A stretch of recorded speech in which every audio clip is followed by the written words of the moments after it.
Movie tie-in video games have gotten themselves a bit of a bad name over the years, as there have been a great many released that are an embarrassment to their source material. Oftentimes, this is purely because the developer is in a rush to churn out something that can release alongside a film so that everyone gets to cash in on all of that sweet hype money. Every so often, however, there comes a video game that's better than the movie that has inspired it, either because the film turned out to be ploppers or just because the developer has actually put in a good amount of time and effort and produced a title that's properly praiseworthy.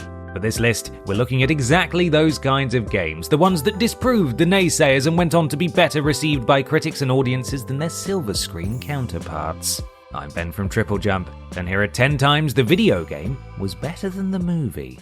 Number 10. Peter Jackson's King Kong, the official game of the movie. Coming in at number 10, we have a game that would definitely take the number 1 spot on a list of 10 video games with unnecessarily long titles. Despite its slightly wordy moniker, however, Peter Jackson's King Kong, the official game of the movie, is actually really good, with the PS2 and Xbox versions slightly outperforming the film on review aggregator site Metacritic. Admittedly, it was only by 1 point, but still. Both the film and the video game garnered scores in the low 80s, which really is quite the triumph. The game, which follows protagonist Jack Driscoll as he attempts to save his lady love from the clutches of big lad King Kong, was praised for its wonderfully detailed environments, exciting action sequences, and for the fact that players could control both Jack and King Kong at different points in the game. It was especially applauded for its voice acting, owing to the use of the movie's all-star cast, which included the likes of Adrian Brody, Naomi Watts, Jack Black, and Andy Serkis. Sadly, the game didn't do too well on the Nintendo DS, scraping a pitiful 28 out of 100 owing to its various bugs and overall unpolishedness. But hey, I suppose you can't win them all. It was beauty killed the beast. Number 9. Hulk.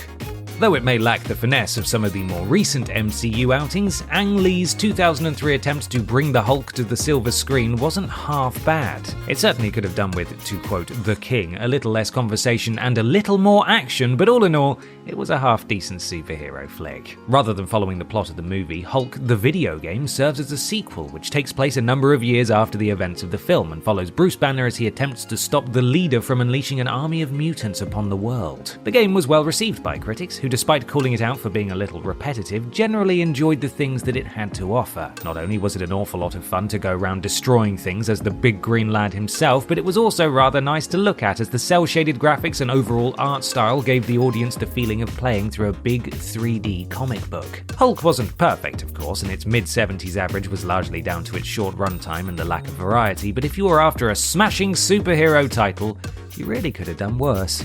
Number 8. Van Helsing. I think it's fair to say that 2004's Van Helsing, starring Hugh Jackman and Kate Beckinsale, didn't exactly go down well with critics, achieving a pitiful 35 out of 100 on Metacritic. Audiences were slightly more forgiving, and if you're happy to turn off your brain for its 131-minute runtime, it's actually quite a fun movie. Despite the film's lack of critical success, however, developer Sapphire and publisher Vivendi Universal Games managed to turn out a pretty decent video game based on the eponymous vampire hunter. Although Van Helsing the video game isn't the best game ever released, it still managed to earn itself a very nice score of 69% on both the Xbox and PS2. Just don't look in the direction of the Game Boy Advance release, it makes all the others look bad. Though there were some complaints regarding the repetitiveness of the levels, overall reviewers found that they had a lot of fun with Van Helsing. Several cited the interesting monsters, cool combat maneuvers, and solid overall design as being just some of the reasons that they felt the game was far superior to the movie. Plus, audiences still got to enjoy Hugh Jackman's dulcet tones as he returned to voice the lead role, so that was a nice bonus. My past is none of your concern. Number 7. RoboCop 3. When it was released in 1987, RoboCop was heralded as a triumph of both the sci-fi and action genres by pretty much everyone who saw it. Not only was it both a critical and financial success, but it also managed to earn itself an Academy Award and a whole heap of other accolades. Somewhere between then and 1993, however, something went horribly wrong as the film's second sequel ended up being a bit of a mess. Neither critics nor audiences were impressed, mostly because the violence and gore in the film had been diluted and replaced with daft comedy and order to secure a PG-13 rating. The video game, conversely, was much better received, and though it was based on the same premise as the movie, RoboCop 3 the video game got a far warmer reception from both critics and fans of the series. In particular, the game's 3D graphics drew praise from reviewers who were massively impressed with the cinematic and hugely atmospheric feel that the developers had been able to create. Don't be too distressed if you missed out on the robotic policeman's exploits though, as developer Teon is set to release RoboCop Rogue City in 2023. See? He said he'd be back. What do you mean that's an entirely different film franchise? Number 6. Alien 3.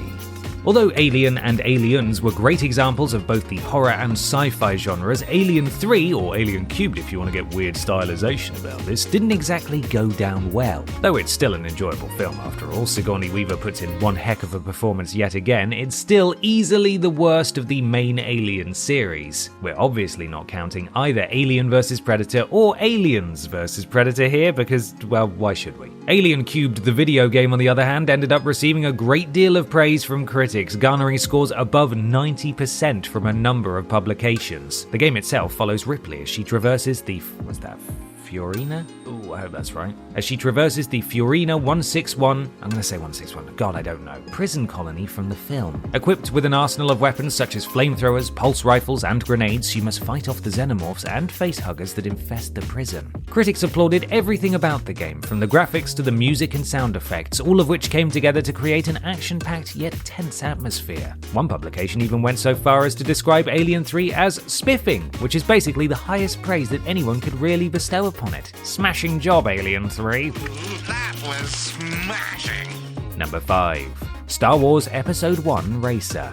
Regardless of what anyone says, The Phantom Menace is, in our writer's opinion at least, not the worst Star Wars film ever made, and though it had its flaws, it's undeniable that it not only gave the world the iconic villain Darth Maul, voiced by Brian Butterfield himself, but it also gave us all the high-octane, truly thrilling sport of pod racing. Released in 1999, Star Wars Episode 1 Racer allowed fans of the franchise to experience pod racing for themselves. Not only could they choose from the plethora of races seen in the film and race around the desert track of Tatooine, but there was also exclusive characters to play as and brand new circuits not featured in the film. The game was met with positive reviews from critics, unlike the film, which ended up getting a fairly lukewarm response, pun very much intended. Amongst the things that reviewers enjoyed about the game were the customization options, the highly detailed graphics, and the overall sense of fun they had whilst playing. Star Wars Episode 1 Racer was so well loved that it has frequently been placed on best Star Wars games of all time lists and even won a Guinness World Record for being the best-selling sci-fi racing game ever. Now this is fun! Number 4. X-Men Origins Wolverine. I'm not sure any of us has forgiven X-Men Origins Wolverine for what it did to Deadpool, and to be frank, I'm not confident that we ever will. I mean, come on, he's the merc with the mouth and they gave him no mouth! Love you. Fortunately, the property was somewhat redeemed with the release of its tie-in video game. In terms of plot, players got to experience a combination of Wolverine's backstory, which was explored in the movie, and an original story created by the developer Raven Software, which was heavily influenced by the X-Men comic books. X-Men Origins Wolverine was not without its criticisms, chief among them were the game's repetitiveness, poor replay value, and disappointing boss fights, but in spite of those things, critics still found it almost impossible to put down. Once again, huge jacked man puts in a stellar performance, which many critics lauded as one of the best parts of the game. Aside from the bosses, the enemies were applauded for being varied, and the visuals and violence received praise for capturing the spirit of the source material. Journalists actually enjoying video game violence? Well, I never. Number 3. The Chronicles of Riddick Escape from Butcher Bay. If you're a fan of films set in space that are not only full of action but also contain elements of horror as well, then you might just have a nice time with 2000's Pitch Black, a movie that sees Vin Diesel's Riddick, as in The Chronicles of, stranded on a desert planet with a bunch of squishy secondary characters and hunted by a load of bloodthirsty aliens. Sadly, critics didn't really go for it, and the film ended up with a lot of distinctly average review scores. The Chronicles of Riddick Escape from Butcher Bay, on the other hand, received widespread critical acclaim. Rather than simply following the plot of the movie, Escape from Butcher Bay opted for a prison escape narrative, and so players were tasked with breaking Riddick out of the maximum security facility, Butcher Bay. Not only did the game nail everything it attempted, with its stealth mechanics in particular being applauded by critics, but it also drew favourable comparison to the likes of Half-Life, Metal Gear, and Doom 3, which is grand praise indeed. In fact, one of the only things that reviewers could find to complain complain about was Butcher Bay's short length, and to be fair, if the only thing you can be mad at a game for is there not being enough of it, well then I'd say it's done its job pretty darn well, really. Number 2. Dune 2.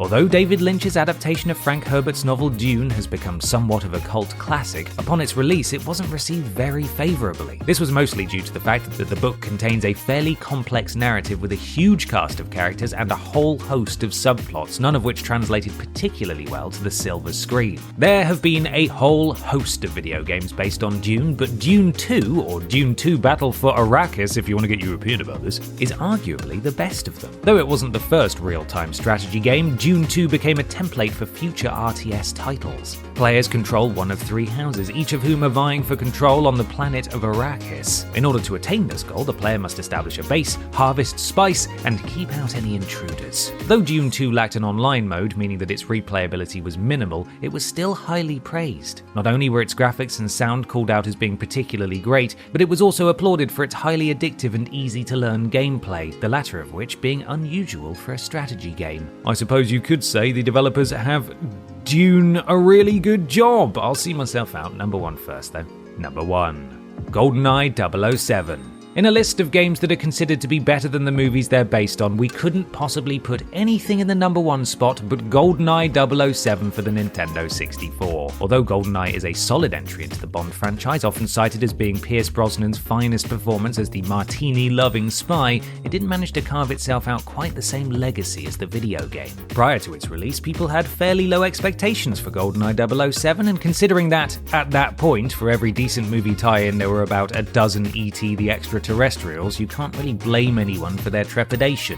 Once it hit consoles, however, the game quickly became a critical and commercial success. Not only did reviewers have nothing but praise, with the title quickly racking up an average of 96 out of 100, but it also shifted over 8 million copies, making it the 3rd best-selling title for the N64. GoldenEye 007 received praise for almost everything it did, from its graphics, which were fantastic for the time period it was released in, to its multiplayer and everything in between. The game was innovative, intelligent, and most importantly, it was fun to play, so there's little wonder that GoldenEye 64 is often cited as one of the best video games of all time.